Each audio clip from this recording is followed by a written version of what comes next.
آخرت کو چھوڑ کر صرف دنیا کو محبوب رکھنا جو ہے یہ غفلت کا باعث ہو جاتا ہے. یعنی جو شخص دنیا میں ہوتے ہوئے آخرت نہیں سوچتا وہ غافل شخص ہے، اور جو صرف دنیا چاہتا ہے اس کو آخرت میں کچھ نہیں ملتا. وَمَا لَهُ فِي الْآخِرَةِ مِنْ خَلَاقٍ. سورۃ الاسراء میں اللہ تعالیٰ فرماتے ہیں من کان یرید العاجلۃ عجلنا له فیہا ما نشاء لمن نرید ثم جعلنا له جہنم یصلاها مذموما مدحورا. جو شخص اس جلد ملنے والی دنیا کا ارادہ رکھتا ہے ہم اس کو اس میں جلدی دے دیں گے، جو چاہیں گے، سب کچھ نہیں، جتنا ہم چاہیں گے اور جس کے لیے چاہیں گے سب کو بھی نہیں دیں گے جو بھی یہ مانگ رہے ہیں.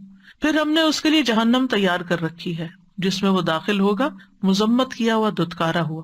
کیوں؟ کیونکہ اس کی ساری کوششوں، طلب تڑپ، محبت کا فوکس صرف دنیا تھی. تو دنیاوی غرض سے اگر کوئی شخص عمل کرتا ہے، نیک عمل بھی چاہے کرے، لیکن دنیا حاصل کرنے کے لیے، تو ایسے شخص کو آخرت میں کچھ حصہ نہیں ملے گا. لیکن اگر کوئی شخص آخرت کو حاصل کرنے کے لیے دنیا کے کام بھی کرتا ہے تو اس کی دنیا میں سے بھی آخرت کو حصہ مل جائے گا. لیکن محض دنیا کی خاطر نیک اعمال کرنے والے آخرت میں خسارے میں ہوں گے. اور اس کے لیے وہ حدیث ہے مشہور، ام سلمہ کہتی ہے میں نے نبی صلی اللہ علیہ وسلم سے کہا، ہشام بن مغیرہ صلہ رحمی کرتا تھا، مہمانوں کی میزبانی کرتا تھا، غلاموں کو آزاد کرتا تھا، کھانا کھلاتا تھا. اگر وہ اسلام کا دور پاتا تو مسلمان بھی ہو جاتا، کیا یہ اعمال اس کو فائدہ دیں گے؟ آپ نے فرمایا نہیں، وہ تو یہ سب کچھ دنیا کے لیے دیتا تھا تاکہ دنیا میں اس کا چرچا ہو، اس کی شہرت ہو، وہ دنیا کی تعریف چاہتا تھا. اس نے ایک دن بھی یہ نہیں کہا رب اغفر لی خطیئتی یوم الدین، اے میرے رب بدلے کے دن میری خطاؤں کو معاف کر دینا. تو ہونا کیا چاہیے، اس طرح کے جتنے بھی ہم کام کریں، چیریٹی کے کام کریں، لوگوں کی خدمت، خیال رکھیں، ساتھ ہی دل میں دعا کرتے رہیں اور دل کا دھیان اس طرف رہے، یا اللہ اس کا صلہ مجھے آخرت میں عطا کرنا اور اس کے بدلے میرے گناہ معاف کر دینا. یعنی صدقہ کرنے کی ایک نیت کیا ہونی چاہیے کہ اللہ اس کے بدلے میرے گناہ معاف ہو جائیں، کیونکہ صدقہ گناہوں کی آگ کو ٹھنڈا کرتا ہے، اللہ تعالیٰ کے غضب کو ٹھنڈا کرتا ہے کہ جو بندے پہ بھڑکتا ہے گناہوں کی وجہ سے. رسول اللہ صلی اللہ علیہ وسلم نے فرمایا اس امت کو عظمت و رفعت، دین و نصرت اور زمین میں اقتدار کی خوشخبری دے دو. یعنی یہ امت بہت اوپر بھی جائے گی. سو جو ان میں سے آخرت کا عمل دنیا کے لیے کرے گا اس کا آخرت میں کوئی حصہ نہیں ہوگا. یعنی تمہیں دنیا ملے گی لیکن ایسا نہ ہو کہ آخرت والے اعمال بھی دنیا کمانے کے لیے کرنے لگو. سورۃ نازعات میں آتا ہے فَأَمَّا مَن طَغَىٰ وَآثَرَ الْحَيَاةَ الدُّنْيَا فَإِنَّ الْجَحِيمَ هِيَ الْمَأْوَىٰ. جس نے سرکشی کی، دنیا کی زندگی کو ترجیح دی تو جہنم اس کا ٹھکانہ ہوگی. دنیا کی طلب انسان کو بعض اوقات گمراہی کے راستے پر لے جاتی ہے. یعنی انسان اللہ کے راستے پر نہیں چل سکتا جب اس کی دنیا کی خواہشات بڑھ جاتی ہیں، اور بعض اوقات وہ دنیا سے ایسی محبت کرنے لگتا ہے کہ آخرت کے بارے میں کوئی ذکر بھی کر دے تو اس کو برا لگتا ہے کہ آپ ہر وقت موت کی باتیں کرتے ہیں، جنت کی باتیں کرتے ہیں، جہنم کی باتیں کرتے ہیں. تو محض دنیا طلب کرنے سے آخرت کا نقصان ہو جاتا ہے، دل ٹیڑھے ہونے لگتے ہیں، نیت خراب ہونے لگتی ہے نا انسان کی.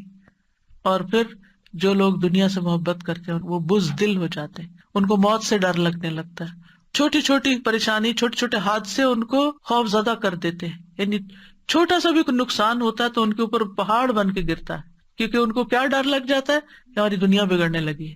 لیکن جس شخص کو آخرت کا غم لگ جاتا ہے نا، دنیا میں اس کا کوئی بڑے سے بڑا بھی نقصان ہو تو وہ کیا سوچتا ہے، دنیا ہی تو ہے، حقیر متاع ہی تو ہے، اگر اس پہ صبر کے بدلے اللہ اس سے آخرت میں بہتر دے دے تو میں اسٹل خسارے میں نہیں ہوں، میرا کچھ بھی نہیں گیا.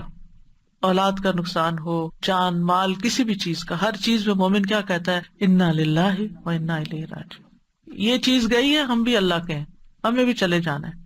تو وہ اس کا غم لگا کر نہیں بیٹھ جاتا، وہ غم پالنے نہیں لگ جاتا، وہ پھر بھی اٹھتا ہے اور کچھ کرتا ہے کیونکہ اس نے بھی آگے جانا ہے. صرف جانے والوں کے غم میں روتے رہنا ہی عقل مندی نہیں، کیونکہ ہم نے بھی جانا ہے. وہ چلے گئے اپنا کما کے، ہمیں بھی کچھ کمانا ہے، تو اس وقت کو ادھر ادھر ضائع نہیں کرنا. پھر اسی طرح یہ ہے کہ دنیا کی حقیر چیزوں کے بندے نہیں بننا چاہیے. رسول اللہ صلی اللہ علیہ وسلم نے فرمایا ہلاک ہوا درہم کا بندہ، ہلاک ہوا دینار کا بندہ، ہلاک ہوا منقش چادر کا بندہ، یعنی زیب و زینت والے کپڑے کا شوق. اگر اسے مل جائے تو راضی، نہ ملے تو ناراض، اللہ سے بھی ناراض، بندوں سے بھی ناراض. یہ ہیں مال کے بندے. اللہ کرے یہ ہلاک ہو جائے، سر نگوں ہو کر گر پڑے، اگر اسے کانٹا چبھے تو کوئی نہ نکالے. نبی صلی اللہ علیہ وسلم نے ایسے بندے کے لیے بد دعا کی. ابن عباس کہتے ہیں اللہ نے دنیا کو 3 حصوں میں تقسیم کیا ہے، ایک حصہ مومن کے لیے، ایک حصہ منافق کے لیے اور ایک حصہ کافر کے لیے۔ وہ کہتے ہیں مومن آخرت کے لیے زیادہ راہ لیتا ہے، یعنی مومن جتنی دنیا اس کے پاس زیادہ آتی ہے اتنی وہ آخرت بنا لیتا ہے۔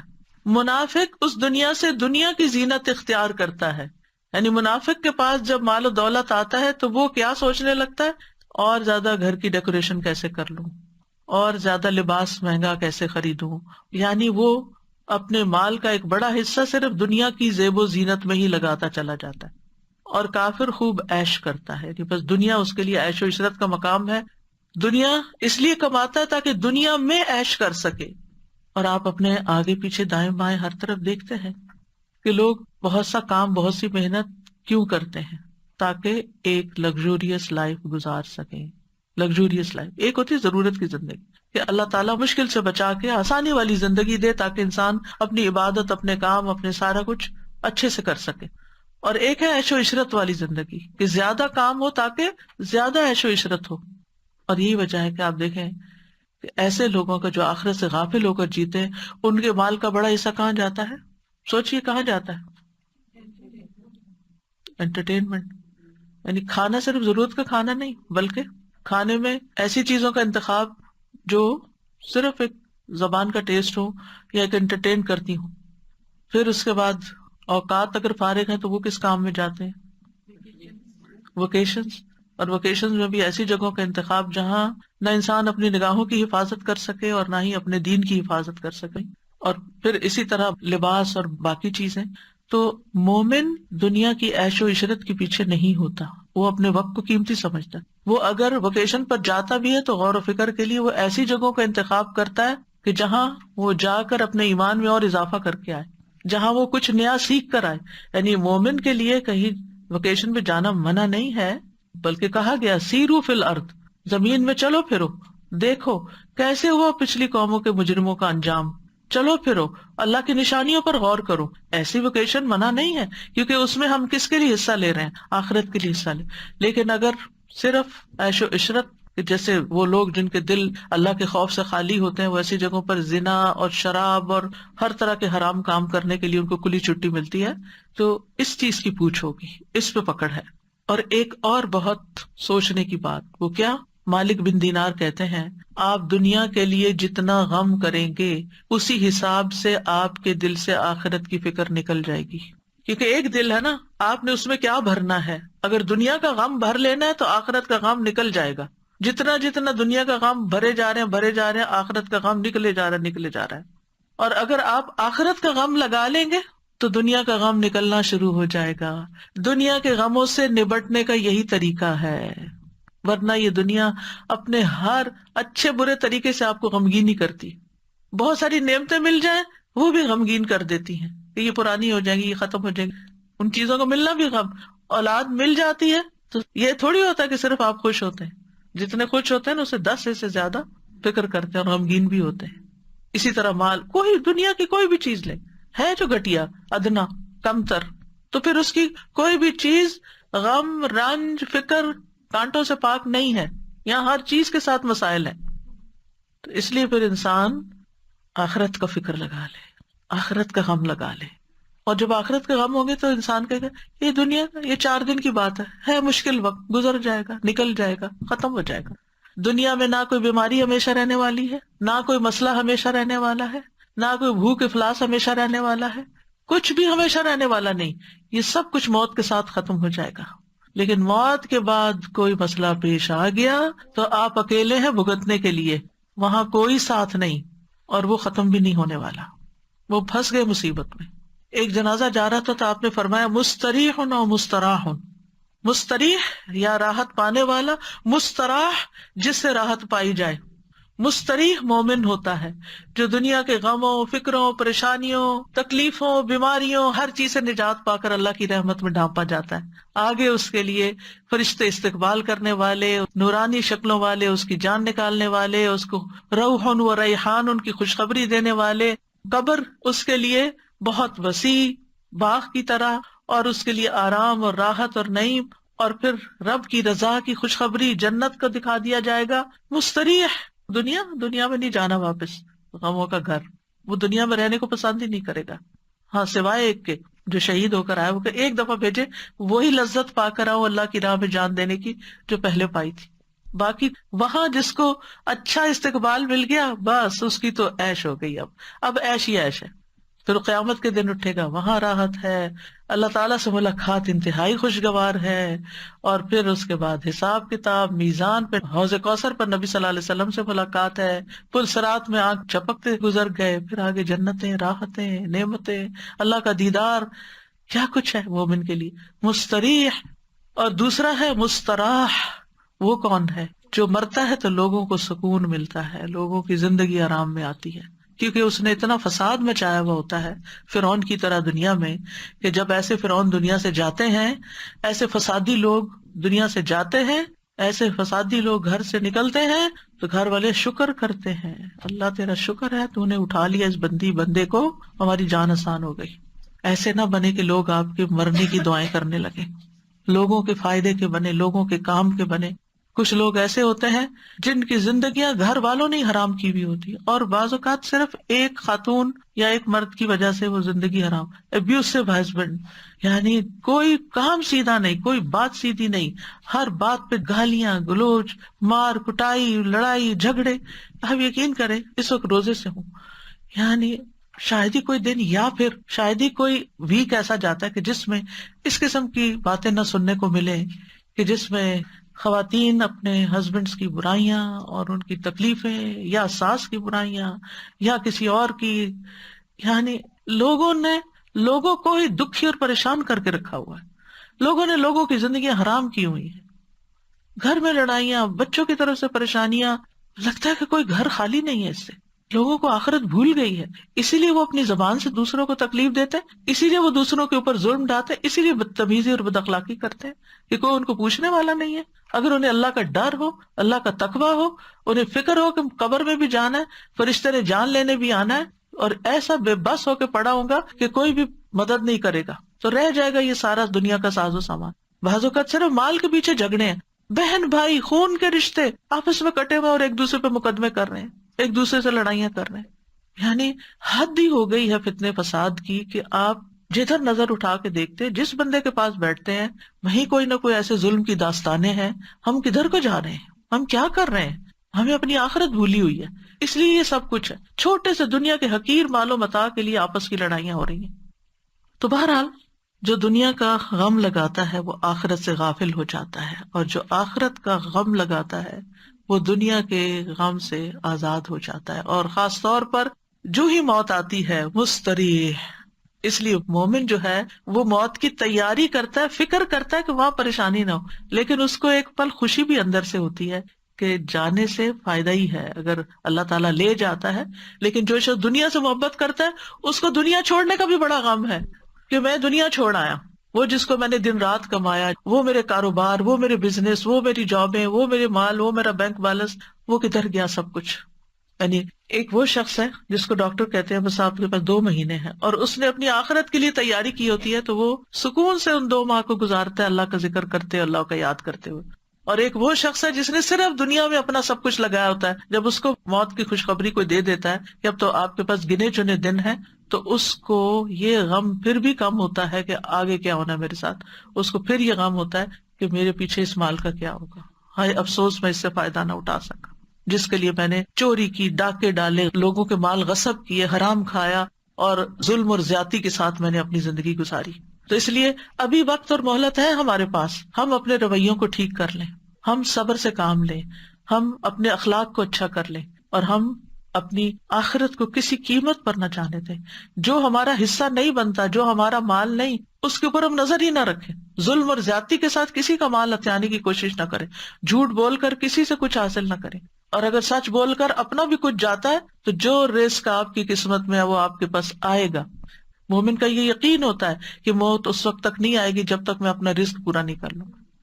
تو بہرحال ہمیں یہ دعا کرتے رہنا چاہیے کہ اللہ دنیا میں بھی اچھا دے، آخرت میں بھی اچھا دے، دونوں جگہ ہماری بھلائی ہو، لیکن آخرت مقصد اول اور دنیا مقصد ثانی ہو، یعنی ترتیب یہ ہو، یعنی اللہ کی رضا، آخرت کا ثواب اور اس کے ساتھ ساتھ دنیا میں بھی ایک اچھی عزت والی زندگی ہو، آرام والی زندگی ہو کہ جس میں انسان کو فائدہ ہو۔ اب یہ جو حسنہ ہے نا، تو بعض اوقات ہم سمجھتے ہیں کہ حسنہ سے مراد صرف نعمتوں کا ملنا ہے نا، ہاں اس کے ساتھ اللہ کی اطاعت کی توفیق ہونا، یہ بہت بڑی حسنہ ہے۔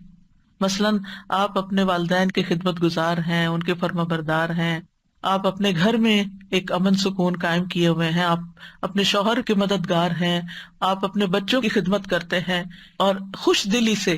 یاد رکھیں یہ کام سب کو کرنے پڑتے ہیں کسی نہ کسی درجے میں، تھوڑا یا زیادہ، لیکن ایک وہ ہے جو خوشی سے کرتا ہے، اجر کی نیت سے کرتا ہے، اور ایک وہ ہے جو مارے بندے کرتا ہے اور کر کے ضائع کرتا ہے۔ کام کر کے تھک گئے، چار سنائی اس کو، چار سنائی اس کو، سب ضائع، کوئی فائدہ نہ ہوا۔ تو یہ حسنہ کیا ہے کہ آپ کو اخلاق حسنہ نصیب ہو۔ جب ہم مانگتے ہیں ربنا آتنا فی الدنیا حسنہ، ساری بلائی اچھا اخلاق دے اللہ، تاکہ ہم تھکے بھی تو تیری خاطر صبر کریں، ہمیں کوئی تکلیف پہنچے تو تیری خاطر صبر کر جائے، فوراً چنک کے جواب نہ دیں۔ بعض لوگ ہوتے ہیں اتنی سی بات برداشت نہیں کرتے، ذرا سی بات برداشت نہیں کرتے، کسی نے ذرا سا کچھ کہہ دیا فوراً پلٹ کے جواب، اور ایسا جواب کے پہلے سے بھی زیادہ دوسرے کا دل جلا دیا۔ تو ان عادتوں پر بھی قابو پانے کی ضرورت ہے۔ آپ دیکھیے ماچس کی جو تیلی ہوتی ہے وہ کتنی چھوٹی سی ہوتی ہے، لیکن کتنے بڑے بڑے فساد کر جاتی ہے۔ بعض اوقات انسان کے منہ سے نکلی ہوئی چھوٹی سی بات ہوتی ہے، لیکن ایسی آگ لگاتی ہے دوسروں کو کہ ہر چیز ہی جل کے رہ جاتی ہے، گھر برباد ہو جاتے ہیں، طلاقیں ہو جاتی ہیں، گھر ٹوٹ جاتے ہیں، ایسی ہی چھوٹی سی تیلی لگانے سے۔ تو اگر اللہ نے آپ کو بولنے کی طاقت دی ہے تو اس کو صحیح سے استعمال کریں۔ اور پھر آپ دیکھیے کہ جب انسان اپنی آخرت کی فکر کرتا ہے نا، تو اس کی دنیا خود ہی سنورنے لگتی ہے۔ جو اللہ کی رضا چاہتا ہے پھر اس کے حالات درست ہونے لگتے ہیں، کیونکہ وہ اللہ کے لیے صبر کر لے گا، وہ اللہ کے لیے کسی کی مدد کر دے گا، وہ اللہ کے لیے ہر کام کرنے کو تیار ہو جائے گا، اور جو خیر بانٹتا ہے خیر پلٹ پلٹ کے اس کی طرف آتی ہے۔ تو آپ دیکھیے کہ اگر انسان اللہ کی رضا کے لیے اور آخرت کی کامیابی کے لیے مثلا دنیا میں عبادت کرتا ہے، استغفار کرتا ہے کہ اس کے گناہ معاف ہو جائیں، تو اس کے بدلے میں دنیا میں بھی بھلائی ملے گی، دنیا کا رزق بھی ملے گا، اولاد بھی ملے گی اور باقی چیزیں بھی پائے گا۔ اور اگر کوئی دین کو چھوڑ کر صرف دنیاوی مادی نعمتوں کو دنیا سمجھتا ہے تو وہ ساری چیزیں حسنہ میں نہیں آتی، یعنی پھر وہ ملی آپ کو تو آپ کے لیے شر بھی ہو سکتی، الا یہ کہ وہ خیر کے کاموں میں لگے۔ یعنی مثلاً اگر آپ صرف استغفار کرتے ہیں دنیا حاصل کرنے کے لیے اور آخرت کا کوئی ارادہ نہیں، تو ہو سکتا ہے کچھ دنیا مل جائے آپ کو کہ آپ کے گناہ معاف ہو، دنیا مل گئی، لیکن آگے والی چیز کہاں گئی؟ تو چاہے استغفار کرنے والے کوئی بھی کام کرنے والے ہوں تو لازماً اس کے نتائج کو ضرور دیکھیں جو اللہ تعالیٰ نے ہمیں بتائے ہیں۔ بہرحال کہنے کا مطلب یہ ہے کہ جب دنیا کی بھلائیاں مانگیں تو دنیاوی اغراض غالب نہیں ہونے چاہیے۔ امام غزالی کہتے ہیں اگر انسان کی نیت میں دنیاوی مقصد غالب ہے، یعنی کسی بھی کام کے لیے، تو اس کا کوئی اجر نہیں ہوگا آخرت میں، اور اگر دینی مقصد غالب ہے تو اسی حساب سے اس کو اجر ملے گا، جتنی نیت تھی اس کی اللہ سے پانے کی۔ یعنی عبادات میں جیسے روزہ ہے تو صرف اس لیے نہیں رکھے کہ صحت اچھی ہو جائے گی روزے رکھ لیتے ہیں، نماز ہے اس لیے نہیں کہ اچھا 2 تراویح کھڑے ہو کے پڑھتی ہوں تو زیادہ کیلوریز برن ہوں گی، یہ نہیں دل میں ہونا چاہیے۔ اگر خیال آ بھی گیا تو فوراً جھٹکے اور کہ نہیں قوموا للہ قانتین۔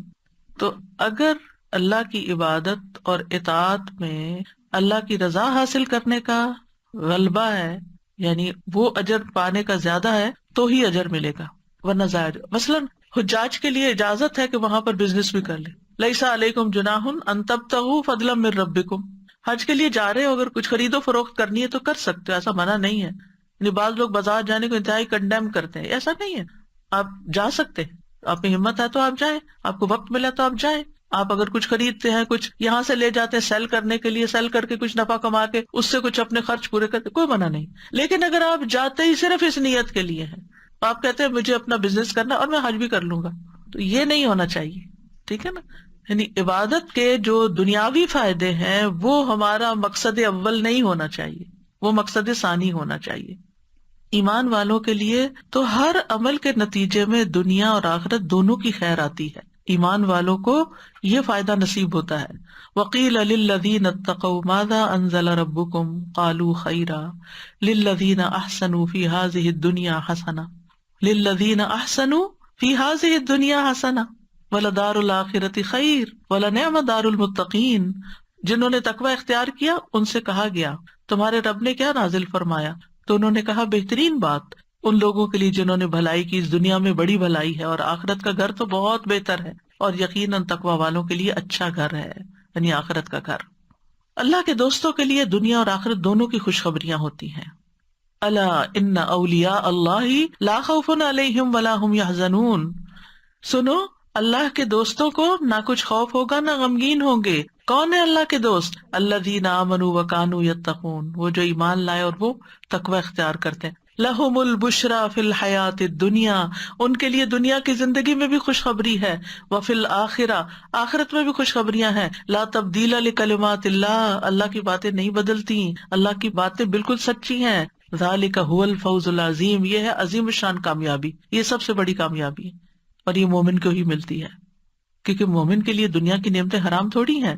قل من حرم زینۃ اللہ التی اخرج لعبادہ والطیبات من الرزق قل ہی للذین آمنوا فی الحیاۃ الدنیا خالصۃ یوم القیامہ، کہہ دیجیے اللہ کی وہ زینت جو اس نے اپنے بندوں کے لیے پیدا کی اور رزق میں سے پاکیزہ چیزیں کس نے حرام کی؟ کہہ دیجیے یہ چیزیں دنیا کی زندگی میں ان لوگوں کے لیے جو ایمان لائے، اور قیامت کے دن بھی خالصتاً ان کے لیے ہوں گی۔ اور پھر آپ دیکھیں کہ جب یہ دونوں دعائیں آپ مانگتے ہیں تو اللہ تعالیٰ دونوں ہی قبول کرتا ہے۔ جابر کہتے ہیں رضی اللہ عنہ، میں نے نبی صلی اللہ علیہ وسلم سے سنا، آپ فرماتے تھے رات میں ایک گھڑی ایسی ہے جو مسلمان بندہ اس کو پا لیتا ہے، اس میں وہ دنیا اور آخرت کی کسی بھی خیر کا سوال کرتا ہے، اللہ تعالیٰ وہ بھلائی اس کو ضرور عطا کر دیتا ہے۔ اس لیے رات کو جب سائڈ بدلے کچھ نہ کچھ مانگ لیا کریں، کیا پتہ یہی وہ گھڑی ہو۔ تہجد کے لیے اٹھیں پھر دعائیں مانگیں، یعنی اللہ سے اچھی امید رکھ کر دنیا اور آخرت دونوں ہی۔ پھر اسی طرح آپ دیکھیں کہ کسی کو خالی دنیا کی دعا دینا منع نہیں، زیادہ بہتر ہے کہ آپ اس طرح دعا دیا کریں، اللہ تعالیٰ آپ کو دنیا اور آخرت کی تمام بھلائیاں عطا کرے، اور یہ اسی دعا کا ترجمہ ہے بیسیکلی، ٹھیک ہے۔ لیکن جب آپ دنیا کی بھی بھلائی کی کسی کو دعا دینا تو اس سے مقصد یہی ہو کہ یہ نعمتیں اس کو جو ملے اس سے ہی اپنی آخرت کما لے، یہ ٹولز ہیں آخرت کے لیے۔ حضرت انس کہتے ہیں نبی صلی اللہ علیہ وسلم ہمارے ہاں تشریف لائے، وہاں میری والدہ اور میری خالہ ام حرام کے سوا کوئی نہیں تھا، یعنی 2 مرد 2 عورتیں، نبی صلی اللہ علیہ وسلم اور حضرت انس اور 2 عورتیں، یعنی امی اور خالہ۔ آپ نے فرمایا کھڑے ہو جاؤ میں تمہیں نماز پڑھاؤں۔ فرض نماز کے وقت کے علاوہ کی نماز تھی، یہ نفل نماز سے، تو آپ نے جماعت سے نماز پڑھائی ہوگی، جیسے آج کل ہم تراویح پڑھتے ہیں، اور کچھ لوگ جماعت مسجد میں پڑھ کے آ جاتے ہیں گھر اور پھر گھر تراویح پڑھ لیتے ہیں، ایسا بھی کیا جا سکتا ہے۔ پھر آپ صلی اللہ علیہ وسلم نے ہمارے سب گھر والوں کے لیے دنیا اور آخرت کی تمام بھلائیوں کی دعا کی۔ یہ آپ کی سنت، آپ کا طریقہ ہے نا، کسی کے گھر جائیں تو اس گھر میں آپ اس طرح نماز بھی پڑھ سکتے ہیں اور گھر والوں کو دعا بھی دے سکتے ہیں۔ اس کے بعد میری ماں کہنے لگی اللہ کے رسول صلی اللہ علیہ وسلم یہ آپ کا چھوٹا سا خدمت گزار ہے، اس کے لیے خصوصی دعا کریں، یعنی حضرت انس۔ تو آپ نے میرے لیے ہر بھلائی کی دعا کی، میرے لیے آپ نے جو دعا کی اس کے آخر میں یہ تھا اللہم اکثر مالہ و ولدہ و بارک لہ فیہ، اے اللہ اس کا مال اور اس کی اولاد زیادہ کر اور اس کے لیے ان میں برکت ڈال دے، یعنی صرف دنیا کی یہ 2-3 چیزیں مانگی۔ تو یہ دعا دینے کا طریقہ بھی آنا چاہیے، یعنی دوسروں کو ہم سب سے بہترین تحفہ جو دے سکتے ہیں وہ دعا کا تحفہ ہے، اور دل سے دینی چاہیے، صرف تکلفاً اور رسماً نہیں ہونی چاہیے۔ اور پھر یہ کہ دنیا اور آخرت کی ہر بھلائی کی دعا کرنی چاہیے، اور اس کے علاوہ کوئی خاص دعا آپ کسی کو دینا چاہے تو وہ بھی دے سکتے ہیں۔ اب دنیا کی بھلائی میں کیا کیا چیزیں شامل ہیں خاص طور پر، یعنی پہلے کچھ اس کا ذکر تو ہو چکا ہے اجمالی طور پر، لیکن اب ٹو دا پوائنٹ چند باتیں کروں گی۔ سب سے پہلے یہ کہ سب سے بڑی دولت اور نعمت دنیا میں اسلام ہے، دین ہے۔ الحمدللہ اللہ نے ہمیں یہ دولت عطا کی ہے، ہمیں مسلمان پیدا کیا، ہمیں دین دیا، اس کے لیے ہمیں اللہ سے دعا کرنی چاہیے کہ اللہ ہمیں دین کا نفعمند علم عطا فرمائے، یہ سب سے بڑی دولت ہے۔ ایمان کے بعد جو دولت مانگنی چاہیے وہ ربی زدنی علما ہے، یہ مل گیا آپ کو، آپ کے علم میں اضافہ ہوتا گیا تو نتیجہ کیا ہوگا، آپ کے نیک اعمال زیادہ ہوتے جائیں گے۔ علم سرمایہ کی طرح ہے، جتنا مال زیادہ ہوگا نا اتنا آپ زیادہ خرید سکتے ہیں کوئی چیز، جتنا علم زیادہ ہوگا اتنی آپ کو نیکیاں کرنے کے زیادہ طریقے پتہ چل جائیں گے کہ کیا کیا کرنا ہے۔ اس لیے علم حاصل کرنے کے حریص ہونا چاہیے، اور علم کی مجالس کا حریص ہونا چاہیے۔ یہ دنیا کی بہت بڑی حسنہ ہے، بہت بڑی بھلائی ہے جس کو یہ نصیب ہو جائے کہ اس کو اللہ تعالیٰ موقع دے دے، وقت دے دے، توفیق دے دے کہ وہ علم کی مجلس میں حاضر ہو جائے اور وہاں سے کچھ لے کے اٹھے، کوئی خزانہ پا کے جائے اور اس پر پھر عمل بھی کرے۔ اس کے بعد سب سے بڑی دولت نیک اعمال کی توفیق ملنا. نبی صلی اللہ علیہ وسلم نے فرمایا نیک عمل کرو. ہر شخص کو ان اعمال کی توفیق دی جاتی ہے جن کے لیے وہ پیدا کیا گیا. جو شخص نیک ہوگا اسے نیکوں کے عمل کی توفیق ملی ہوتی ہے، اور جو بدبخت ہوتا ہے اسے بدبختوں کے عمل کی توفیق ملی ہوتی ہے. آپ دیکھیں بہت سے لوگ علم رکھتے ہیں مگر عمل کوئی نہیں کرتے، باتیں بہت کرتے ہیں لیکن جب عمل کا وقت آتا ہے انہیں سمجھ ہی نہیں آتی انہوں نے کیا کرنا ہے. تو اس لیے حکمت مانگنی چاہیے کہ اللہ ہمیں رائٹ ٹائم پہ رائٹ ڈیسیژن کرنے کی توفیق عطا کر، کہ کس وقت کرنا کیا ہے، ہمیں اپرچونٹیز اویل کرنے کی توفیق دے. کیونکہ بعض اوقات ہمارے گھر کے سامنے دریا بہ رہا ہوتا ہے اور ہم پیاسے بیٹھے ہوتے ہیں کیونکہ ہمیں توفیق نہیں ہوتی، ہمیں سمجھ نہیں آ رہی ہوتی کہ یہ بھی خزانہ ہے. پھر آپ صلی اللہ علیہ وسلم نے یہ آیت بھی تلاوت کی، فَأَمَّا مَنْ أَعْطَى وَاتَّقَى وَصَدَّقَ بِالْحُسْنَى فَسَنُيَسِّرُهُ لِلْيُسْرَى. پھر یہ ہے کہ انسان اچھے علم پر عمل کے ساتھ ساتھ، توفیق مانگنے کے ساتھ ساتھ، ہر کام میں اللہ کی مرضی کو تلاش کرے، اس کے مطابق زندگی بسر کرے. فرمایا افمن اتبع رضوان اللہ کمن باء بسخط من اللہ ومأواہ جہنم وبئس المصیر ہم درجات عند اللہ واللہ بصیر بما یعملون. آل عمران 162 اور 3.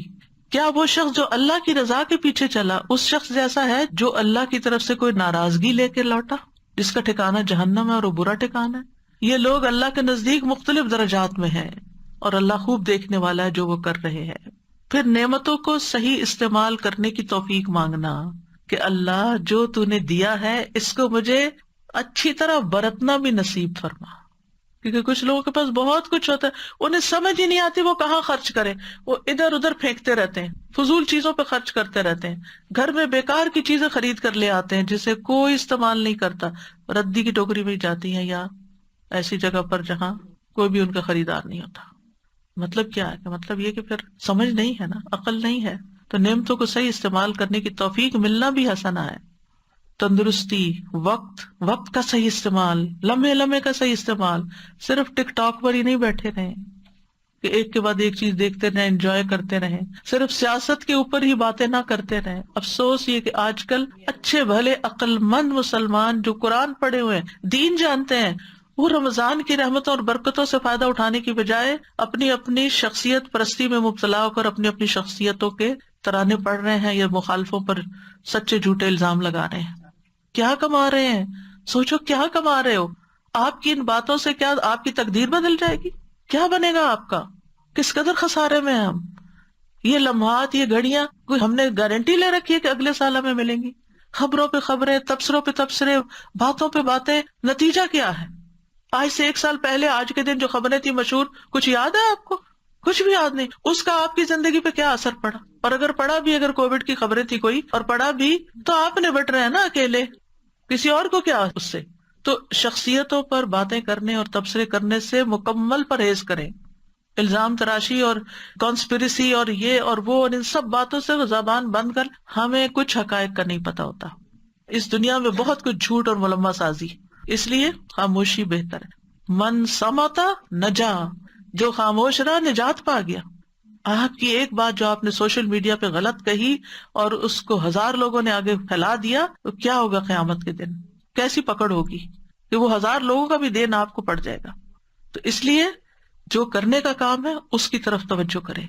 پھر اسی طرح بدن میں عافیت مانگنا، نیک بیوی اور اچھا پڑوسی مانگنا، اچھی سواری اور کشادہ گھر ملنا، یہ بھی انسان کی سعادت مندی کی علامت. یہ دعا کرنے میں کہ اللہ مجھے اچھی گاڑی دے، اس سے بہتر دے، اس سے اچھا گھر دے کہ جو میرے لیے زیادہ بہتر ہو تیرے دین کے کام کے لیے. پھر اسی طرح جو ملا ہے اس پر قناعت کرنا، اس پر قناعت، کنٹینٹمنٹ، یہ چیز انسان کے لیے بھلائی کی ہے. پھر صبر اور شکر کرنے والا دل اور ذکر کرنے والی زبان مانگنا، مال کو اچھے کاموں میں خرچ کرنے کی توفیق مانگنا. ایک عادت بنا لیں، جب کچھ آپ کے پاس آئے فوراً ایک دعا کی، اللہ اسے بہترین جگہ لگوانا، بہترین جگہ استعمال کروں جو تجھے راضی کر دے. تو آپ دیکھیں اللہ تعالیٰ آپ کو ایسے ایسے راستے دکھائے گا، آپ حیران ہو جائیں گے.